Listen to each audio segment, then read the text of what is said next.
नमस्कार, capital TV देख रहे हैं आप। मैं हूं आपके साथ पूजा। ब्रेकिंग नाउ में बड़ी खबर आपको बता रहे हैं। भारत पाकिस्तान तनाव के बीच दिल्ली में लगातार बैक टू बैक मीटिंग्स हो रही है। सीसीएस की बैठक हुई, कैबिनेट की बैठक हुई और हो सकता है कि शाम तक फिर पीएम मोदी कुछ हाई लेवल्स मीटिंग करें, क्योंकि भारत की सरकार की तरफ से साफ कह दिया गया है कि ऑपरेशन सिंदूर अभी भी जारी है और इस ऑपरेशन सिंदूर की वजह से पाकिस्तान पूरी तरह से बैकफुट में है। पाकिस्तान में खलबली मची हुई है, अफरा तफरी का माहौल है। इसी बीच भारत सरकार की तरफ से लगातार बड़े बड़े एक्शन भी लिए जा रहे हैं। पाकिस्तान उच्चायुक्त के अधिकारी को 24 घंटे के भीतर वापस बोरिया बिस्तर समेटकर पाकिस्तान जाने का आदेश भी दे दिया गया है और हर एक मोर्चे पर, हर एक लेवल पर पाकिस्तान को सबक सिखाने की कार्रवाई चल रही है। और इन मुसीबतों के बीच पाकिस्तान भी अपनी रणनीति बना रहा है कि कैसी बची कुची इज्जत को बचा लिया जाए, क्योंकि पाकिस्तान से बर्बादी की एक एक तस्वीर अब धीरे धीरे बाहर आने लगी है। तो तमाम बड़ी अपडेट आपको बताएंगे। मेरे साथ जुड़े हुए हैं कैपिटल टीवी के editor in chief doctor Manish Kumar. Sir, क्या कुछ चल रहा है अभी फिलहाल पाकिस्तान में? देखिए, पाकिस्तान क्या बताया जाए, ये तो चोर उचक्कों और माफिया और आर्मी की वर्दी में डकैतों का देश है। उसके अलावा तो कुछ है नहीं। अभी अपनी इज्जत बचाने के लिए फिर वही प्रोपेगेंडा, झूठ। और जब होता क्या है कि लातों के भूत है, जूते पड़ते हैं तो तुरंत जो है उनको जो है और गुरबानी याद आने लगती है, उसको कुरान याद आने लगता है, गीता याद आने लगता है। वहां से कुछ बयान आया है कि प्रधानमंत्री प्रोवोक कर रहे हैं। इस तरह का बयान नहीं देना चाहिए। अरे भाई, अभी तो और भी देना पड़ेगा। और ये सारी चीजें क्यों हो रही है? क्योंकि अब वॉर खत्म हो गया और सीज फायर हो गया। कल आप जो है पाकिस्तान की तरफ से कोई भी एस्केलेशन आपने नहीं देखा, लेकिन दुनिया थोड़ी सोई हुई है।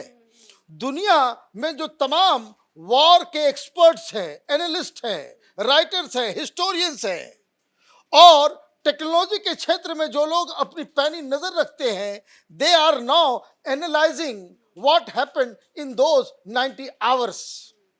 और ये जो 90 आवर्स में क्या हुआ है, इसको लेकर के जो इतनी ज्यादा जो कवरेज आ रही है, लोग कह रहे हैं कि बड़ी आसानी से हिंदुस्तान ने 90 घंटे में धूल चटा दिया। Clear cut, hands down, Hindustan जीत गया। अब इस चीज को रोकना, ये पाकिस्तान इसलिए मीटिंग कर रहा है। हिंदुस्तान में जो मीटिंग हो रही है कि कैसे अभी और ठोकना है, किस तरीके से आतंकवाद के खिलाफ हमारी लड़ाई जो है, क्योंकि आज देखिए, आज फिर जम्मू कश्मीर के अंदर में हथियार मिले, फिर ठोका गया है। कल 4 आतंकियों को मारा गया। तो ये आतंकवाद जब तक खत्म नहीं होगा, तब तक कैसे हिंदुस्तान की स्ट्रेटजी कंटिन्यूअसली पाकिस्तान को घेरने के लिए बनी रहेगी। उसी लिए हिंदुस्तान में मीटिंग हो रही है, उसी की स्ट्रेटजी बन रही है। और बताया ये भी जा रहा है कि थोड़ी देर में सरकार की तरफ से पीसीबी की जाएगी, जानकारी दी जाएगी। हमारे एग्जीक्यूटिव एडिटर राजीव जी मेरे साथ मौजूद है। सर, एक जो खबर आई कि पाकिस्तान के उच्चायुक्त के अधिकारी को 24 घंटे का अल्टीमेटम दिया गया है, उन पे आरोप ये लग रहे हैं कि वो जासूसी कर रहा था। क्या जासूसी का आरोप है? बिल्कुल जासूसी का आरोप है।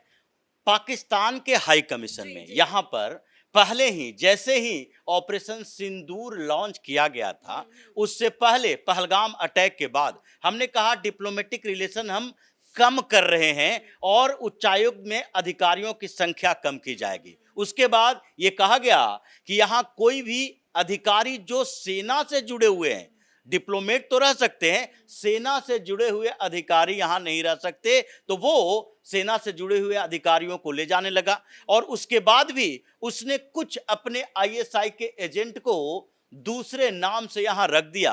उसकी हरकत पता चली और 24 घंटा में बोरिया बिस्तर बांधने का आदेश दिया गया है। जिस तरीके से यहां मीटिंग का दौर चल रहा है, उससे तो लगता है पाकिस्तान की एम्बेसी, ये जो उच्चायुक्त है, उस पर भी ताला लगेगा। वहां पर एक भी नहीं होना चाहिए, क्योंकि इसके ऊपर विश्वास नहीं किया जा सकता। जितनी बार पाकिस्तान के साथ हम संघर्ष की स्थिति में रहते हैं, उतनी बार ये हाई कमीशन से यहां पर लॉबिंग भी चलाता है और उसके साथ हिंदुस्तान के अलग अलग हिस्सों का लोकेशन भी भेजता है। डर उसके अंदर है और इस बात के लिए कि वहां से तो कुछ जानकारी मिल नहीं रही है, तो हम हाई कमीशन का ही इस्तेमाल करें, उच्चायोग का ही इस्तेमाल करें। इसीलिए ये अल्टीमेटम दिया गया है। लेकिन जो भारत में मीटिंग चल रही है और कैबिनेट कमेटी ऑन सिक्योरिटी की मीटिंग, यानी कि सुरक्षा के मामले में अभी भी हम ये नहीं सोचकर चल रहे हैं कि ये जो सीज फायर की बात चल रही है उससे पाकिस्तान को पूरी तरह से छोड़ दें और ये मान कर बैठे कि अब उसके तरफ से कोई हरकत नहीं की जाएगी। इसलिए भारत में मीटिंग चल रहा है और पाकिस्तान में भी सिमल्टेनियसली मीटिंग चल रही है, लेकिन उसकी मीटिंग किस बात के लिए है कि जो एक्टिविटी भारत ने दिखाई इस बीच और जो सीधे तौर पर कहा कि पाकिस्तान का जो प्रोपेगेंडा पूरी दुनिया में फैलाया जा रहा है वो प्रोपेगेंडा को भी हम ध्वस्त कर देंगे। और इसीलिए पिछले दिनों यही मानिक शाह सेंटर में भारत की तरफ से ये जो मिलिट्री इंटेलिजेंस है उनके एक लेफ्टिनेंट जनरल डीएस राणा ने 70 देशों के प्रतिनिधियों को जो अटैची आर्मी अटैची हैं उन लोगों को बुलाया और वहां पर भाषणबाजी हुई, बातचीत हुई और उसके बाद एक एक सबूत दिखाए गए कि देखो ये पाकिस्तान का सबूत है, ये हिंदुस्तान का सबूत है और हमने जो जो किया उसके अलग जो नैरेटिव क्रिएट करने की कोशिश पाकिस्तान कर रहा है वो एक झूठ और फरेब है। इसीलिए आप लोगों को ये सोचना चाहिए कि पाकिस्तान के साथ किसको रहना है और हिंदुस्तान के साथ किसको रहना है। उसी के साथ ही पाकिस्तान से भी रिपोर्ट आ गई कि वहां के एयर बेसेस जितने भारत ने अटैक किए थे उन एयर बेसेस में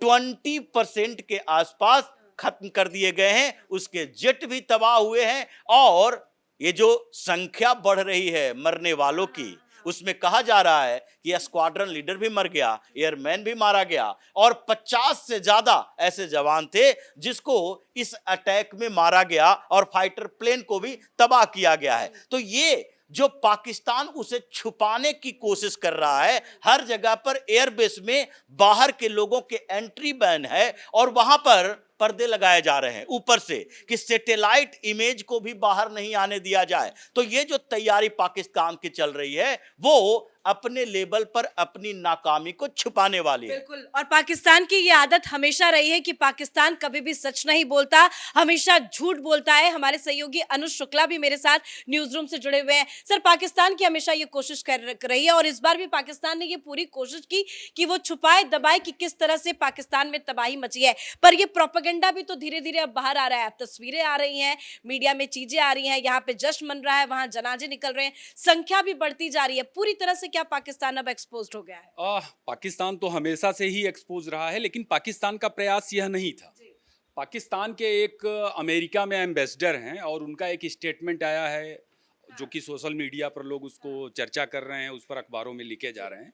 उन एम्बेसडर ने कहा है कि पाकिस्तान को $40 बिलियन अमेरिका से मिले, अमेरिकी $40 बिलियन अमेरिकी डॉलर मिले और ठीक उसी टाइम में साउथ कोरिया को $15 बिलियन अमेरिका ने दिए। और साउथ कोरिया टेक्नोलॉजी में और उसकी इकोनॉमी में क्या चीज़ें हुई वो आज देख लीजिए और पाकिस्तान का हासिल क्या है उसको देख लीजिए। लेकिन ये पैसे क्यों दिए गए, क्या जानकारी है?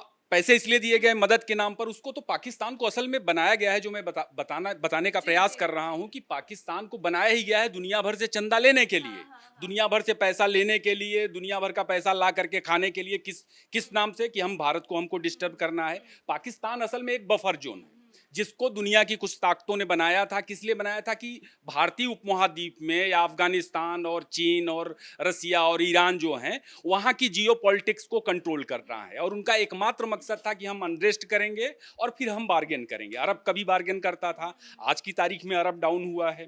अलकायदा वगैरह की तमाम चीज़ें जो आई और अफगानिस्तान में जिस तरह से लिंक आया अरब का टेरर में, उसके बाद अरब ने एक अलग राह ली। नहीं तो अरब बहुत दिनों तक फंड करता था पाकिस्तान के मदरसों को और वहाँ के मदरसों से वो पैसा भारत में आता था। वही काम बैक चैनल टर्की करता रहा है, वही काम अमेरिका करता रहा है, वही काम इंग्लैंड करता रहा है। ऐसा नहीं था कि आज़ादी एक दिन में मिल गई और ब्रिटेन ने ये तय कर लिया कि नहीं हम आज़ाद करते हैं और रातों रात वो शरीफ बन करके चला गया। उनकी कॉलोनियाँ बनी रहीं, उनकी कॉलोनी भारत पर बनी रही। आप भारत की राजनीति को देखेंगे, भारत के राजनीतिक फैसलों को देखेंगे तो उसका इस्तेमाल किया गया है उसी कॉलोनी के जरिए, पाकिस्तान के चैनल के जरिए।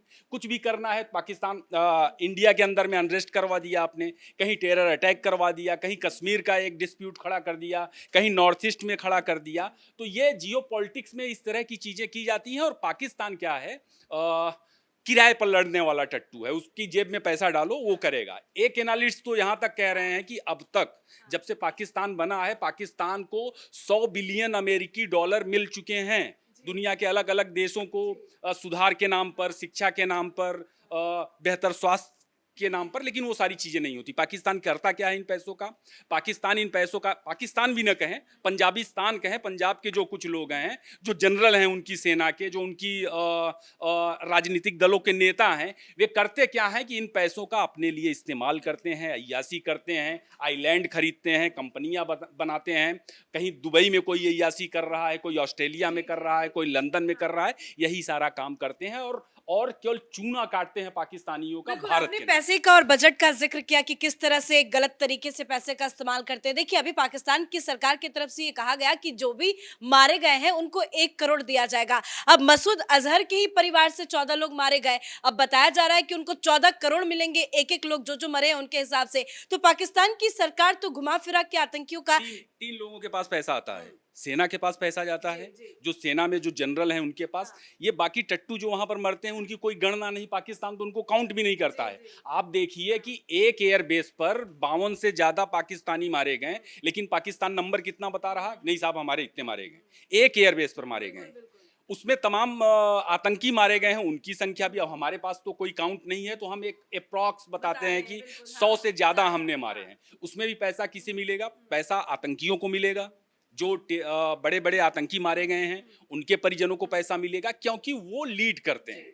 बाकी लोगों को तो झुंझुना या लॉलीपॉप पकड़ा देंगे। दूसरा, जो सेना के जो बड़े अफसर हैं, पाकिस्तानी एयरफोर्स के बहुत बड़े बड़े अफसर मारे गए हैं, उन्होंने कहा केवल 5 मरे हैं।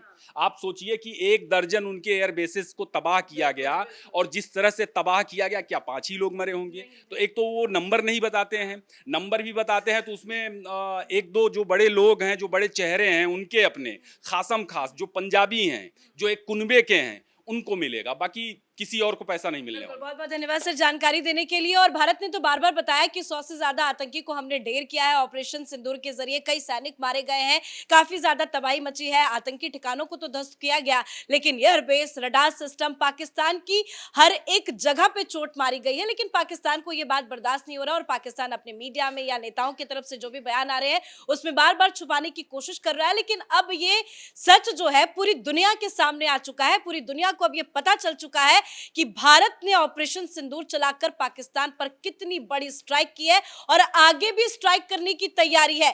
क्योंकि अभी दिल्ली में मीटिंग्स का दौर रुका नहीं है, पीएम मोदी लगातार नजर बनाए हुए हैं, बैक टू बैक मीटिंग्स हो रही है और आने वाले दिनों में एक बार फिर से पाकिस्तान पर एक कड़ा प्रहार किया जाएगा। इस बड़ी खबर में मेरे साथ फिलहाल इतना ही। कैमरा पर्सन रवि के साथ मैं पूजा, कैपिटल टीवी।